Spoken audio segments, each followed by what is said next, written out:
M'dzina la Atate ndi la Mwana ndi la Mzimu Woyera. Amen. Lero pa 13 Septemba chaka cha 2025 lomwe ndi loweruka, mayi wathu Eklesia watipatsa oyera Yohane Chrysostom kuti tilingalire za moyo wake. Ndipo mmawa athu a tsiku la lero Ambuye chauta mwa Paulo amene akumudzudzula makamaka akumulangiza Timoteyo akuti kwa mfumu yamuyaya yosafa yosaoneka amene yekha ndiye Mulungu ukhale ulemerero mpaka muyaya. Bwanji mawu amenewo mutayika m'nyumba mwanu, kwa mfumu yamuyaya, kwa mfumu yosafa, kwa mfumu yosaoneka, kwa iye yekha kukhale ulemerero. Ndikulandireni abale ndi alongo pano pa Tiyankhuleni Ambuye. Monga ndanenera, lero ndi loweruka la Mulungu wa 23, ndipo mawu athu oyamba akuchokera m'kalata yoyamba ya Paulo yolembera Timoteyo mutu wa 1 ndime ya 15 kulekeza 17.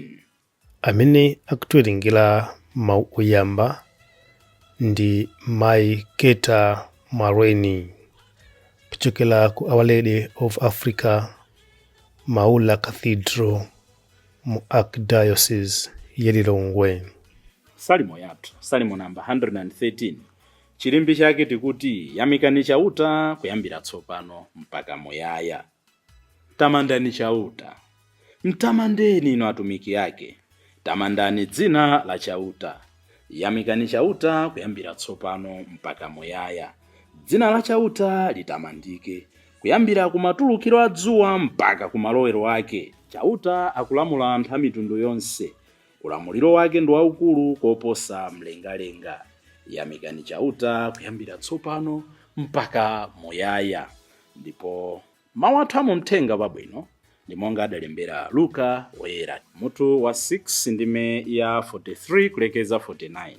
Amene akutiwerengera mawu amthenga woyera komanso kutigawira mawu ndi Reverend Father Francis Damaseke kuchokera ku St. Peter and Paul Natenge Parish mu Archdiocese ya Lilongwe.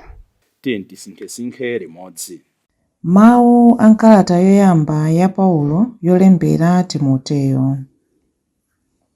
Awa ndiye mawu otsimikizika, oyenera kuwavomereza ndi mtima wonse, akuti Khristu Yesu adabwera pansi pano kuti adzapulumutse anthu ochimwa. Ndipo mwa iwowo ine ndiye wochimwa koposa. Koma Mulungu anandichitira chifundo kuti mwa ine ochimwa koposane Khristu Yesu aonetse kuleza mtima kwake konse. Adafuna kuti ndikhale chitsanzo chakuwalezera mtima onse amene adzankhulupirire kuti alandire moyo wosatha. Kwa mfumu yamuyaya yosafa yosaoneka amene yekha ndiye Mulungu kukhale ulemu ndi ulemerero mpaka muyaya. Amen. Mawu a Ambuye. Tithokoze Mulungu. Ambuye akhale nanu. Mawu amumthenga pabwino monga adalembera Luka oyera.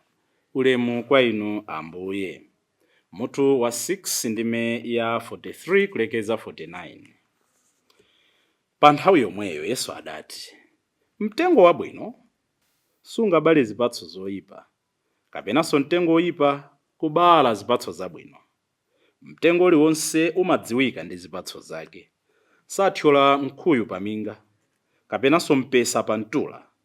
Munthu wabwino amatulutsa zabwino mu chuma chabwino cha mumtima mwake, nayenso munthu woyipa amatulutsa zoyipa mchuma choyipa cha mumtima mwake. Pajatu pakamwa pamayankhula zimene zadzaza mu mtima. Bwanji mumangoti Ambuye Ambuye, koma chonsecho simuchita zimene ndinena.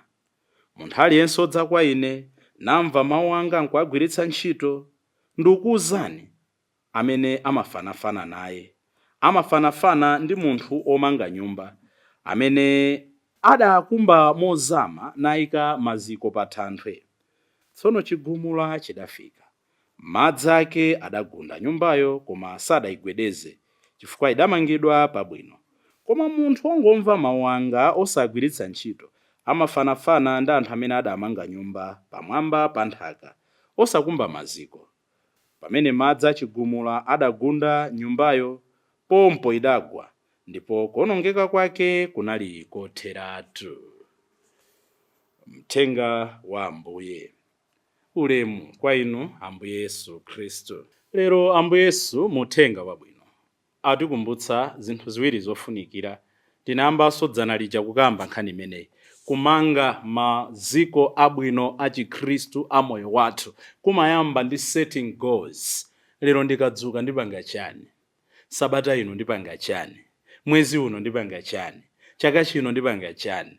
By doing that, situtanthauza kuti sitingagwe sitingalephere. Koma tikagwa tipanga evaluate, ndagwa chifukwa chani? How can I avoid this? How can I implement this? How can I rectify this? Ambiri moyo wathu umangoenda mujanenera ena ngati ziweto, nacha, nadzuka, nabwerera, napita chitsogolo. Oko chakudya pali kusiyana kuonera kuti chakudya tilibiretu iyo njira ina. Koma munthu pakhomo ndithu ana kumatupa kumapanga ma nutrition, koma ali ndi mtetsa, ali ndi soya, ali ndi nzama, ali ndi nandolo, basi koma chifukwa cha unplanned life. Ambuye Yesu lero akunena kuti moyo wathu, pamene tukamba za moyo wathu, ndekuti tizifaniziranso moyo wathu auzimu. Tikumanga maziko otani?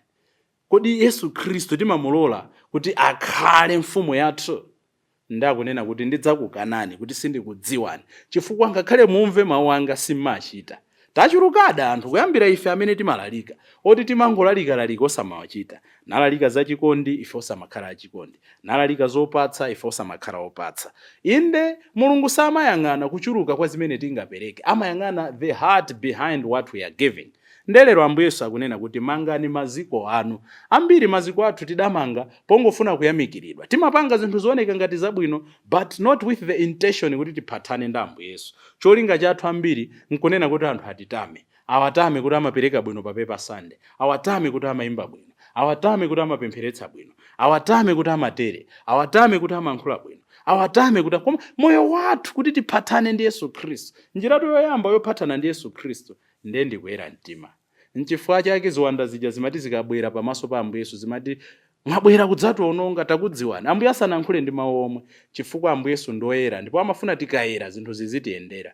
Koma ambiri we don't have solid foundations. Maziko athu tidamanga pongofuna kutamidwa, pongofuna kuyamikiridwa.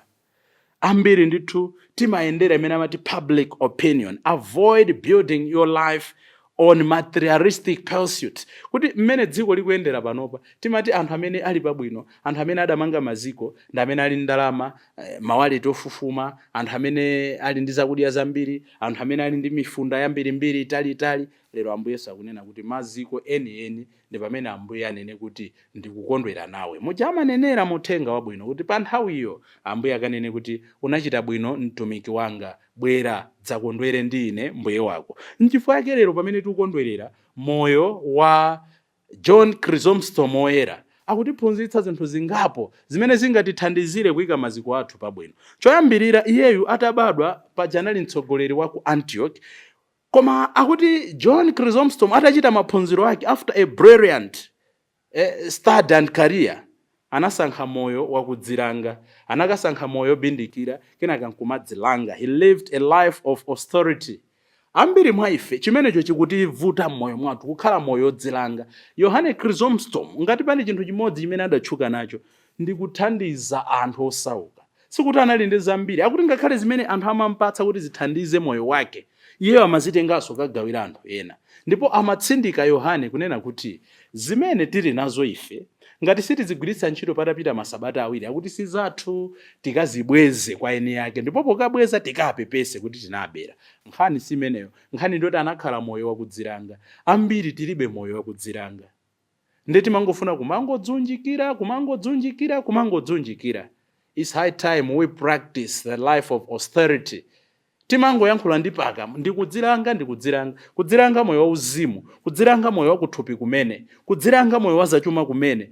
Osadzilanga chifukwa choti zinthu zopalibe. alipo makolo ena amalangana kuti ayi lero tisala pa khomo pano akudzoti palibe ufa. Ayi, kumeneko sikudziranga. Kudziranga ndikunena pano ndikunena kuti nthawi ino ndikadakhala kuti ndikuchita zakuti, ndikadakhala ndapita ku nyanja, ndikadakhala ndudya zakuti, but for the sake of my brothers and sisters amene akusowa izizi ndizitenga zonsezo, ineyo lero sindidya masana, adye ndi awawa. Kumeneko ndiye kudziranga, kudzimana pa zinthu zina chifukwa choti ena ayime pabwino. Iyeyutu anali bishop wa ku Constantinople, atabadwa kwawo ku Antioch anasankhidwa kukhala bishop wa ku Constantinople. Ndipo mbiri imatero kuti he changed the city, not the city changed him. Pamene anayamba uepiskopi wake ku Constantinople kuja, akuti iyeyo adawusintha mzinda ndi maphunzitso ake ndi moyo wake. Anthu ndikumaoneka kuti akutembenuka mtima. Ndikudzimvera chisoni pamenenso ndikumvera alaliki anzanga ambiri, atumiki anzanga ambiri kuti moyo wathu nthawi zina m'malo moti tisinthe kumalo kumene tikukhala, kumapeza kuti malo aja ndi amene akutisintha. Mwina ndipita pa parish, basi mapemphero athu ife ansembe assisted timakhala ndi mapemphero amene timati divine office, mapemphero amasalimo aja. M'malo moti timaona ansembe ena Mulungu azitamandika mwa iwo, akapita m'maparishimu basi pang'ono ndi pang'ono anthu awaphunzitsa masalimo, parishi nkumapanga masalimo, kuti mabungwe kumakumana pafupi amakumana kamodzi pa Mulungu, mona mabungwe abambo, mabungwe amayi, mabungwe achinyamata, akuyisintha parishi pang'ono ndi pang'ono. Yeti tiliponso anthu ena amene sitichita zimene Chrysostom amachita. M'malo moyisintha parishi jema tisintha. Bambo msamavutike, muchitovutike uyika misa zitatu, tangoyika ni ziwiri. After all misa ina yachitatu imangolowa anthu 15. Msamavutike abambo. So the parish is changing us. Even malalikidwe athu enafe. Mwina kuti timalalika kuti anthu azombera m'manja, anthu azingoseka, thukuta chonchi, pwete. The people are changing us. Ndakuwuzani kwa experience yanga kuti life real situation. Anthu ena adandiuzapo kwina kwake sindinena kuti abambo mulaliki wanu bwanji mawa mukakambemo so izo. So there are certain people amene amafuna kuti apange dictate even malalikidwe awo ansembe, ukalalike zimene iwo akufuna. Koma ikakwana nthawi yoti iwe zimene walalika iwo wasintha amene amakulangizawo, nawonso samafuna kupanga. Maybe it's because m'malo moti ife anthu tizisintha china chake, timalola kuti zina zake zizitisintha ife. Chrysostom oyera akuti anasintha mzinda wa Constantinople nkuyamba kuoneka. Pachifukwa chimenecho kawiri konse akuti he was exiled. Adamthamangitsapo mafumu a nthawi imeneyo, ufuna oneke ngati ndani. Ndi phunziro kwa tonsefe kunena kuti pamene tifuna kuchita zinthu zabwino, pamene tiyamba kuchita zinthu zabwino, pamene titumikira Mulungu, nthawi zonse adzakhalapo otsutsana nafe ofuna kutilepheretsa. The more reason Jesus in the gospel today is saying timange maziko olimba. Ndipo khapo pamene tayika strong foundations, akuti okovula idzabwere, okozigumula zidzaombe, akuti nyumba yathu sidzasungunuka, sidzakokoloka. Zigumula zimene zatokhala matenda, atokhala umphawi, utha kukhala moyo otitsutsa, atokhala anthu otinyodola, atokhala anthu otisemera zinyawo. As long as tikudziwa amene tikuntumikirayo, sitidzachita mantha. Kuti zonse zitheke tikuyamba tsono kuti foundation yayikulu tiphunzitse mtima wathu. Ena adatero pa Chingerezi, ndimalize ndi mawu amene wa Chingerezi. Akuti train your mind, train your soul, the body will follow.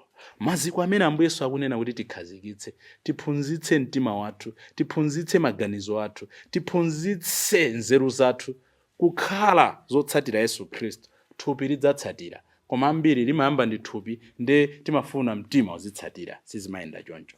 Inu Yohane Chrysostom, chifukwa chakulalika kwanu kwabwino, anthu adakutchani dzina loti the golden mouth. Ifenso tiloleni tsiku la lero kuti mawu anu atatitembenuza. Mulungu akondwere nafe. Dzina la Atate, ndi la Mwana, ndi la Mzimu Woyera. Amen.